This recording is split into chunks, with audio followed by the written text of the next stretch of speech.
Pemirsa, kita masih bersama Indonesia Lawyers Club. Tapi tadi Pak Dirjen mesti mau nambahin. Oh iya. Jadi nggak boleh banyak-banyak ya, yang pendek aja ini ya. Jadi program Bawang Putih itu ada programnya. Kita memang ingin mengembalikan kekayaan. Jadi ada perluasan area yang nanti lebih detailnya oleh Pak Dirjen Hoti. Jadi kita ada program itu. Memang bertahap seperti itu. Baik. Pak Ridwan Saidi, apa komennya secara budaya? Yang pertama adalah zaman Bung Karno itu ada YUBM, Yayasan Urusan Bahan Makanan, yang kemudian menjelma menjadi Bulog. Bulog sekarang ada, tidak difungsikan.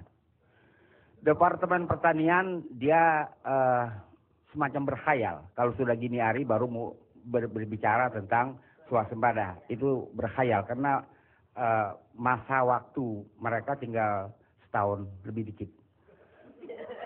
Jadi itu berkhayal lah. Jadi dan juga jawaban-jawaban dari utusan Departemen Pertanian ini lebih mengarah pada reforming, pembentukan hukum yang kita tidak perlukan.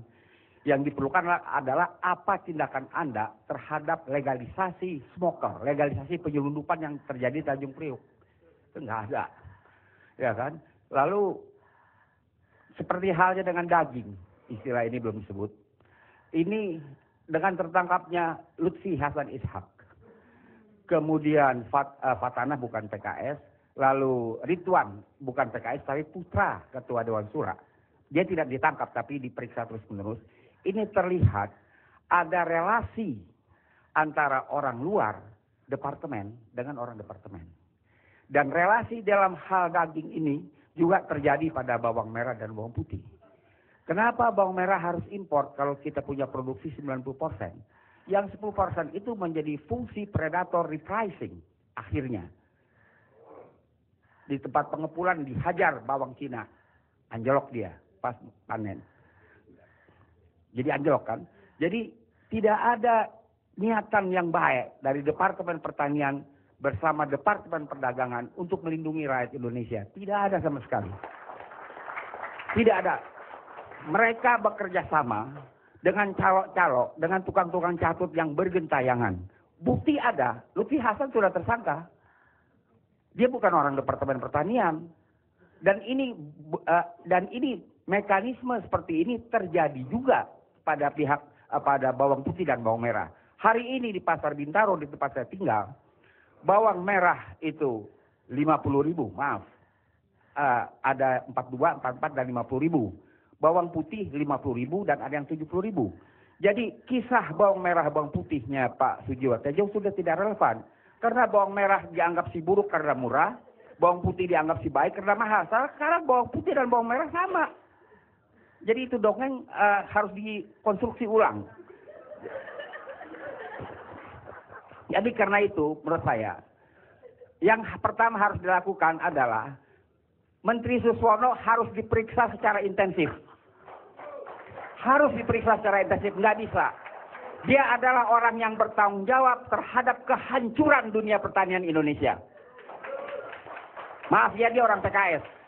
Saya tidak anti PKS, saya ikut membina PKS di masa awal sebelum menjadi partai. Tapi dia harus bertanggung jawab terhadap keadaan ini. Menteri Perdagangan tidak bisa kita tuntut 100% karena dia melanjutkan Mari Pangestu. Kebrengsekan bawang ini kan dari zaman periode Mari Pangestu, bukannya baru. Jadi saya tidak bela Gita Wirjawan, bukan karena dia mau jadi caketum Demokrat saya bela. Tidak ada urusan itu. Tapi dia mekanisme ilegal ini sudah bermain di depan Departemen Perdagangan sebelum Gita Wirjawan masuk. Dia hanya menjadi pelanjut saja dari itu dan dia tidak bisa berbuat apa-apa. Dan karena itu menurut hemat saya, ini harus ada tindakan yang tegas. Presiden tidak hanya mengeluh. Kalau presiden mengeluh, kita rakyat mengeluh sama siapa? Presiden harus bertindak. Walaupun langit besok akan runtuh, Menteri Suswono harus dicopot. Harus dicopot. Walaupun besok langit akan runtuh. Ini nggak bisa yang kayak begini dibiarkan berlarut-larut. Saya tidak masuk di akal. Bagaimana bisa bawang merah? Kenapa ada keperluan apa mengimpor bawang merah? 90%. Kalau kita tidak import, gejolak harga kan sedikit sekali. Tidak akan seperti sekarang. Karena yang kita impor bawang merah, saya bicara bawang merah, dari Cina, itu adalah kualitasnya rendah dibandingkan dengan bawang lokal. Kalau kita memasak, bumbu yang diperlukan dengan bawang merah lokal adalah 1 siung. Tapi dengan bawang merah Cina, kita menggunakan 3 siung. Bawang merah Cina gunanya hanya untuk bawang goreng. Karena dia lebar, kalau diiris-iris. Tapi ini bawang putih. Iya, tapi bawang putih itu adalah baunya lebih menyengat bawang putih kita. Lebih merangsang kita untuk makan adalah bawang putih kita. Tetapi bawang putih kita tidak diproteksi.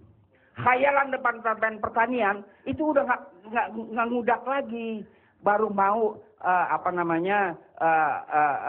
meluaskan lahan-lahan pertanian itu udah nggak ngudak.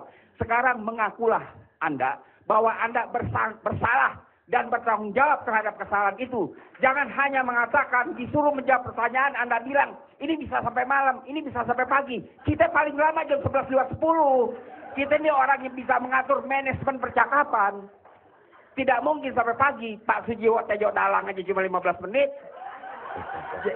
Jadi karena itu kita jujurlah di sini. Anda adalah pendidikan universitas. Kenapa tidak jujur dengan intelektualitas Anda? Jujurlah. Katakanlah bahwa departemen Anda brengsek. Akui saja. Nggak usah bela diri di sini. Kita bukan orang-orang bodoh yang bisa dikelabuin lagi. Karena itu menurut hemat saya, yang harus dipikirkan adalah kebijaksanaan mendasar untuk masa yang akan datang. Saya kira sekian dan terima kasih. Kenapa sih kok begitu emosional Pak Ridho? Saya rakyat Pak. Saya rakyat, saya capek. Saya hidup dari mulai zaman liberal partai-partai, zaman Pak Karno, zaman Pak Harto, nggak ada persoalan bawang Pak. Nggak, walaupun saya ini anak bawang, nggak ada persoalan bawang. Pak Karni 15 detik Bang. Tunggu dulu Pak. Hadirnya bisa minta menjawab. Baik. Jawab apa? Terima kasih ya. Jadi terima kasih juga pandangan dari senior kita gitu ya. Itu Beliau kritik, dia hortikultura. ya, kritik itu akan membuat kita lebih tertantang lagi untuk menjalankan apa yang sudah kita rencanakan. Jadi melihatnya juga kita harus jernih juga Pak. Jadi jangan juga sepotong-sepotong. Apalagi kalau kita misalnya, mohon maaf, belum mempelajarinya secara komprehensif. Ya. Karena ini kan seluruhnya terkait satu sama lain. Mari kita lihat bawang merah. Bawang merah tadi boleh dicek kepada petani di sini.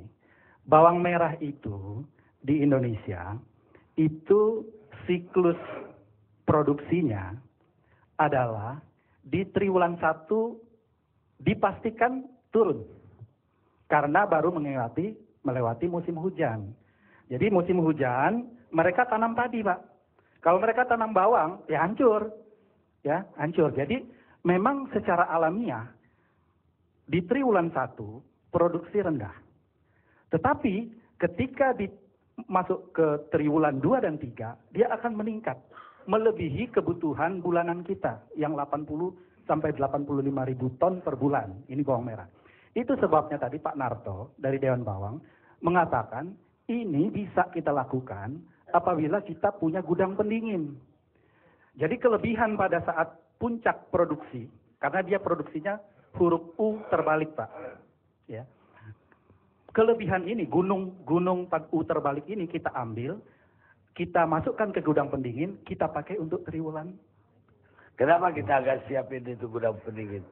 Tidak semuanya kan pemerintah yang harus membiayai. Bayangkan, kami membantu mereka. Koperasi boleh kita bantu. Mereka punya koperasi, kita bantu gudang pendingin. Dan insya Allah dalam bulan April ini akan terwujud. Jadi akan ada gudang pendingin? Akan ada gudang pendingin. Cukup untuk produksi? Kita beri contoh dulu, kemudian kita minta bank turut membiayainya. Berapa sih anggaran untuk membina petani hortikultura? Hortikultura itu ada 323 komoditas, Pak. Ya, berapa nilainya? Kita diberikan Pak Anton nih. Pak Anton kasih mula-mula dulu 600 miliar. Sekarang 800 miliar, Pak. Untuk 323 komoditas. Bapak bagi.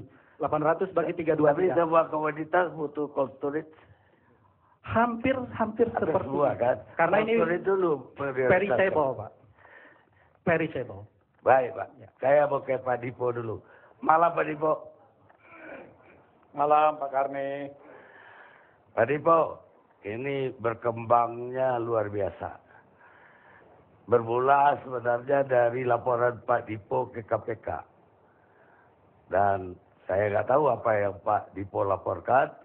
Tapi nyatanya setelah itu importir daging kena. Bahkan tokoh partai PKS juga kena. Tapi ternyata tidak ada kuota daging dan yang bermasalah. Kuota bawang putih pun bermasalah.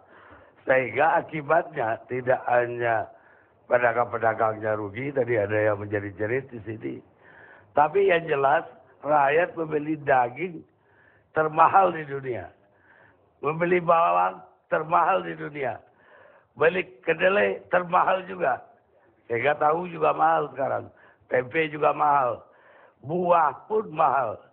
Akibatnya apa? Gizi penduduk ke depan pasti lebih buruk. Bagaimana tanggapan Pak Dipo? Ya, terima kasih Pak Karni. Sebenarnya apa yang saya dengar dari diskusi ini, sebenarnya Presiden di dalam sidang kabinet itu telah mengajak semua menteri, terutama untuk mengawal dari pemanfaatan penggunaan APBN. Yang kedua, sering ada di beberapa pengadaan barang, termasuk mungkin daging sapi ini dan sebagainya, terjadi markup. Memang sekarang daging sapi atau bawang tidak terkait dengan APBN secara langsung, dia berkaitan dengan izin. Di mana tadi saya dengar diskusi, walaupun saya tidak ikut penuh diskusinya karena saya masih ada acara tadi, yaitu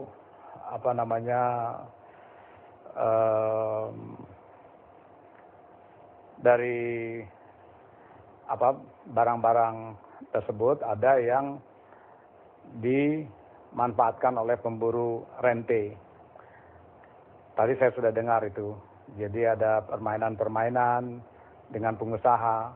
Jadi apakah itu APBN ataukah juga rente melalui pemburu rente melalui izin. Itu telah dikemukakan oleh Presiden dan sebenarnya dasarnya ada. Dasarnya yaitu kita punya impres mengenai penanganan masalah korupsi. Dan diminta supaya para menteri berkoordinasi dengan KPK, PPATK, dan sebagainya. Jadi ketika itu kami sudah terima masukan mengenai masalah impor daging sapi maupun juga yang lainnya di Kementerian Pertanian. Prosesnya tentunya sebelumnya kami telah kirim surat edaran kepada seluruh menteri agar 13 kali arahan presiden itu dan impres presiden itu sebaiknya dijalankan, dipatuhi. Nah, oleh karena itu kami buat surat edaran dan sangat menarik kebanyakan eselon 1 memberikan laporan kepada kami. Nah, laporan itu kami cross check dengan para eselon 1 di Kementerian Pertanian. Sekarang saya buka karena memang sekarang sudah terbuka. Sebelumnya saya tidak mau menyebutkan kementeriannya ataupun siapa-siapa orangnya.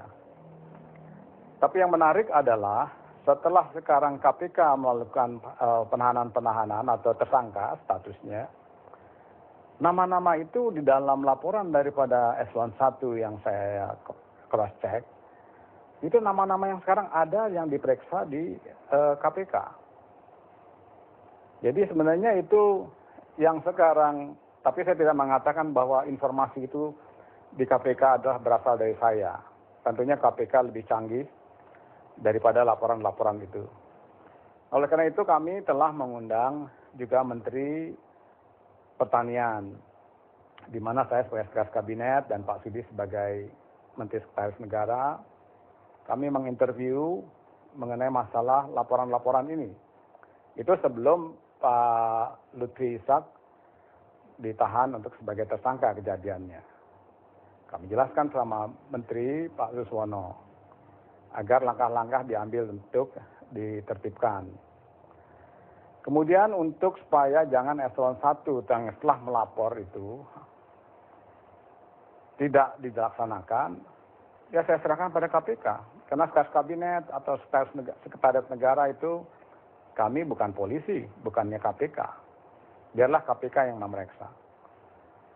Jadi setelah kami berikan, juga sebenarnya kami interview, kami berikan masukan pada KPK pada saat tersebut.